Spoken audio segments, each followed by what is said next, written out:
चलो भाई आज चलो बहुत ही सौभाग्य की बात मैं मानता हूँ कि अखिल भारतीय जायसवाल सर्ववर्गीय महासभा जो उत्तर प्रदेश के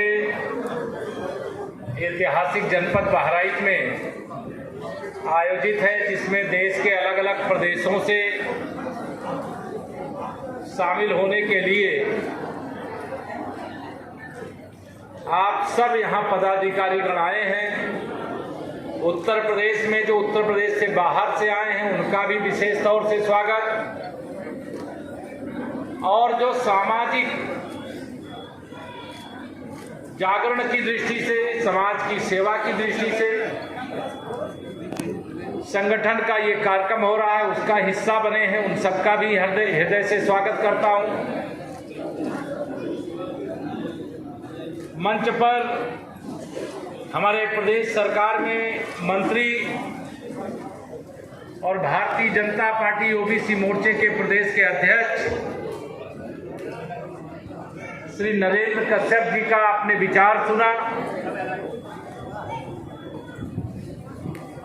आज वहाँ हमारे साथ ही दोनों लोग साथ ही लखनऊ से आए हैं।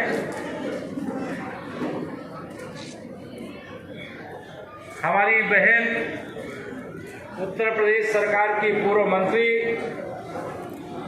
प्रदेश संगठन में कई बार महत्वपूर्ण जिम्मेदारियों का निर्वाह करने वाली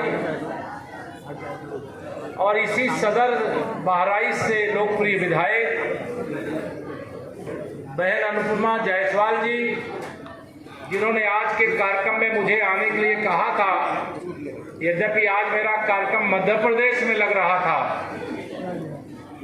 बहुत मुश्किल था, लेकिन मैंने बात किया कि आज मध्य प्रदेश अगर मैं आज की जगह कोई और एक दिन अलग से दे पाऊं, इसके कारण अनुमति मिल गई। इसके वजह से आप सबका इतना विराट दर्शन मुझे प्राप्त हुआ।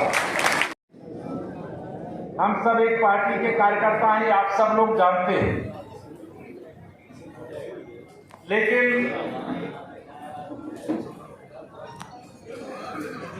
यह भी मैं जानता हूं और आप भी जानते हो, इसमें से शायद 95% से ज्यादा देश के किसी राज्य से होंगे, उत्तर प्रदेश वाले तो सब हैं ही, वह सब भारतीय जनता पार्टी से जुड़े हुए हैं।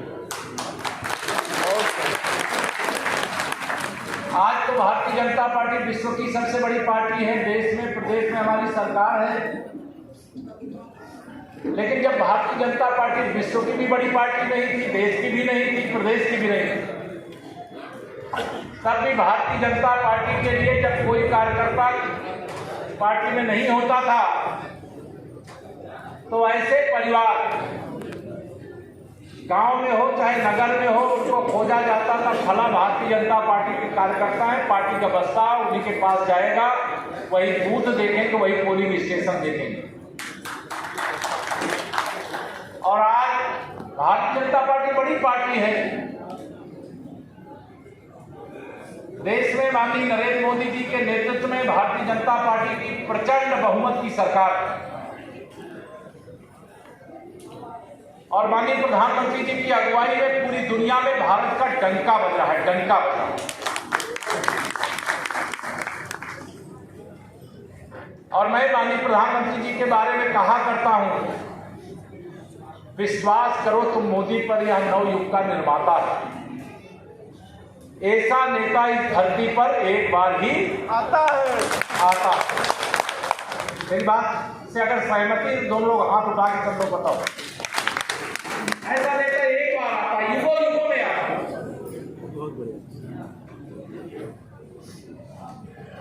बहराइच के बारे में, जिसे सरयू माता का स्वरूप अयोध्या में पहुंचने के बाद धारण करती है, घाघरा के नाम से जाना जाता है, इस तट पर बसा हुआ है। बहराइच वाले ब्रह्मा जी की नगरी के रूप में भी जाना जाता है, जो मुगल शासकों के छक्के छुड़ा दिए, ऐसे महाराजा सुहेलदेव के नाम से भी जाना जाता है। आप में से बहुत सारे लोग इस बात को नहीं जानते होंगे लेकिन जानिएगा जरूर, ये महाराजा सुहेलदेव की राजधानी थी, उनका किला बना हुआ है। इसका भारतीय जनता पार्टी की सरकार बनने के बाद हम वहां पर विकास करा रहे हैं और अनुपमा बहन जी के विधानसभा क्षेत्र में पड़ता है। परशुराम जी सही है ना?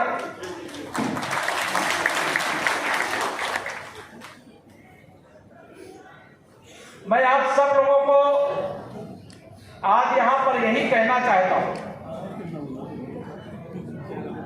देखिए, भारतीय जनता पार्टी में अगर मैं एक साधारण कार्यकर्ता के रूप में काम करने वाला कार्यकर्ता था, बनारस से पूछना बड़े बुजुर्गों से, उस समय अरब के कोई गीत आए थे वहां के सऊदिया के, और मंदिरों को ढका दिया था नेहरू जी की सरकार ने। लेकिन आज भगवान सूर्यदेव के मंदिर का, वो कोणार्क के मंदिर के चक्र के सामने खड़े होकर के 56 इंच के सीने वाले ने दुनिया के सभी महासचिवों के साथ फोटो खिंचवाया कि नहीं खिंचवाया? और शाम को डिनर दिया तो फिर पीछे क्या दिख रहा था बैकग्राउंड में? नालंदा का विश्वविद्यालय दिख रहा था कि भारत विश्व गुरु था। नालंदा विश्वविद्यालय से दुनिया को हम शिक्षित करने का काम करते थे। वसुधैव कुटुंबकम की बात कहने का साहस अगर किसी के पास है तो वो भारत के पास है। आप कल्पना करो, उन्होंने प्रधानमंत्री जी ने कहा एक धरती यानी एक विश्व, एक परिवार और एक भविष्य होना चाहिए। ये नहीं कि अमेरिका वाले ज्यादा सुख भोगे और भारत वाले दुखी रहे, या भारत अमेरिका ज्यादा सुख भोगे अफ्रीका वाले दुखी रहे। तो भारत की मानसिकता ऐसी नहीं, सभी सुखी हो। हम लोग यही उद्घोष करते हैं और हमारे प्रधानमंत्री जी ने यही लक्ष्य दिया है दुनिया को। और G20 के अध्यक्षता करते हुए देश के 60 से अधिक बड़े बड़े जिलों में अलग अलग बैठकें हुई और G20 की बैठक में G21 हो गया। कितना हो गया? 21 हो गया। जो अफ्रीकी यूनियन था उसको पहले शामिल नहीं की, वो तो गरीब लोग हैं। मोदी जी ने कहा चाहे गरीब हो और चाहे अमीर हो, भारत तो सबका साथ सबका विकास चाहता है।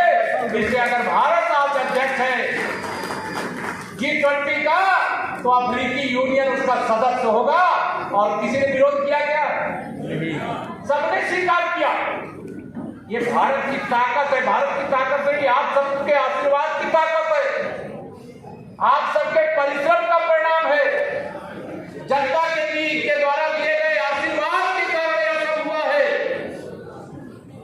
इसलिए मैं आज आप सब लोगों को आज यहाँ यही कहूंगा, हमारे लायक तो जरूरत होगी, कभी ये मत समझना कि जो हम पूरा कर सकते हैं उसका काम आपका कभी अधूरा रह पाएगा।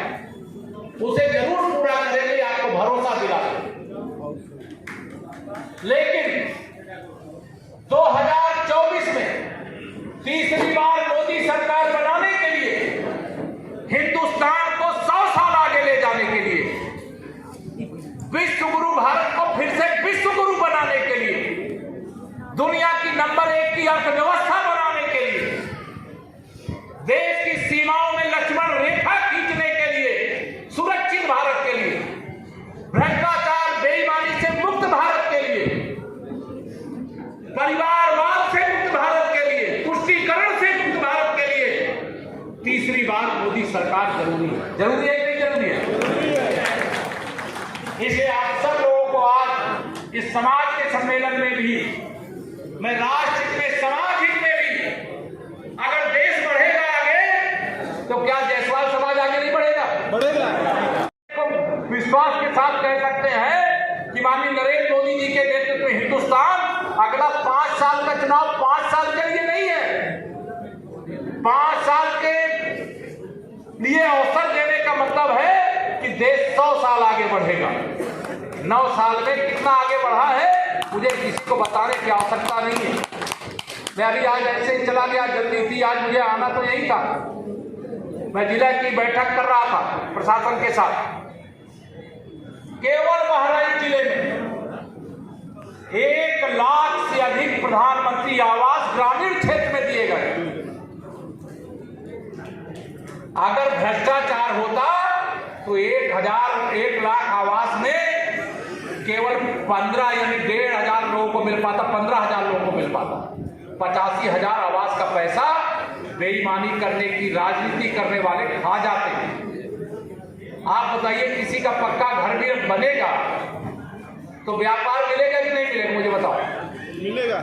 इसके लिए आप सबका संगठित रहना भी जरूरी है, और जो संगठित होता है, आप ये ध्यान रखना, संगठन में शक्ति होती है, जिसके पास शक्ति होती है उसकी भक्ति भी होती है।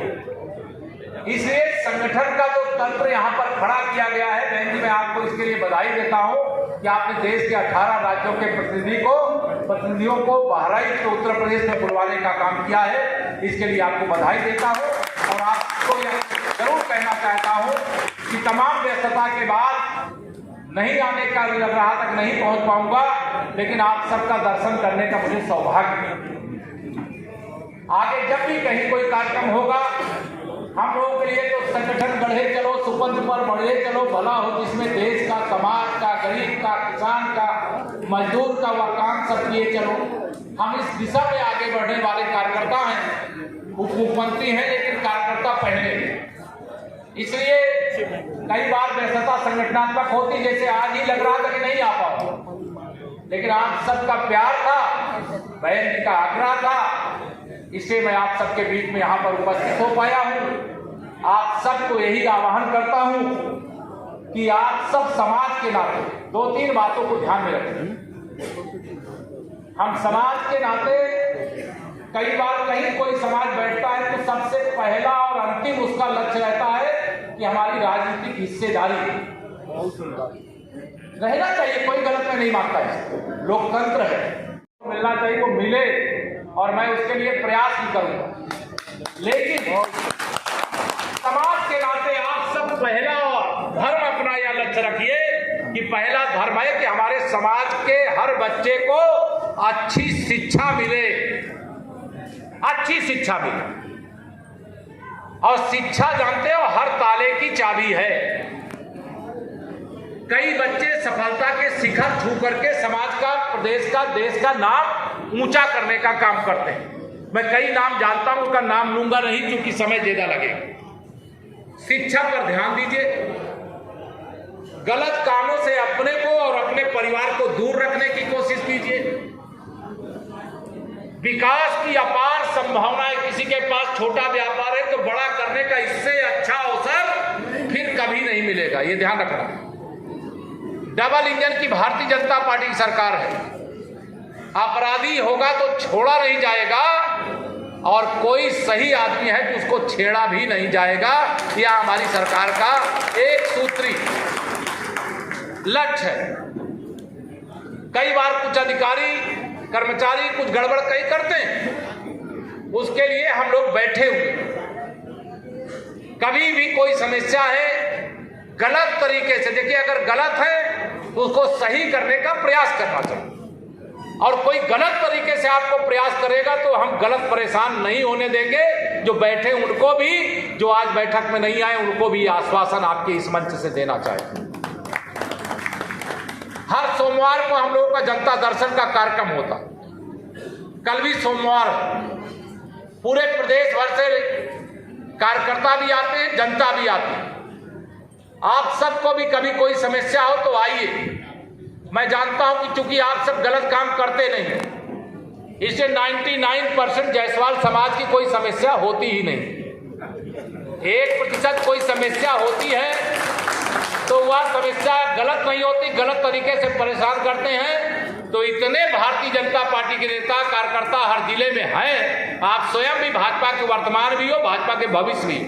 मैं नहीं जानता इसमें किसी का क्या दायित्व है सबका, लेकिन मैं जानता इसी में से कहीं हो सकता है 1 2 साल 4 साल के बाद कोई आप ही के बीच का कोई देश की संसद का सदस्य हो, कोई उत्तर प्रदेश की विधानसभा का विधायक भी हो, किसी नगर निगम का कोई महापौर हो, तो किसी नगर पालिका का चेयरमैन भी हो, कोई ब्लॉक प्रमुख, कोई जिला पंचायत का अध्यक्ष हो। हर गांव, ग्रामीण क्षेत्र हो चाहे नगर क्षेत्र हो, हर जगह जायसवाल समाज के लोग मिलते हैं। तो आप सबको संगठित रहना जरूरी है, शिक्षित होना जरूरी है। गलत काम करने से बचना, गलत करते नहीं, मैंने बताया गलत करते नहीं। अगर कोई गलत परेशान करे तो उसके लिए आप ये समझ लेना कि आपका एक भाई, आपका एक दोस्त लखनऊ में बहन भी हमारी है, हमारे सब विधायक सांसद भी है, लेकिन मैं भी वहां बैठा हूं, आप कभी भी कोई भी आ सकता है। बहुत बहुत धन्यवाद।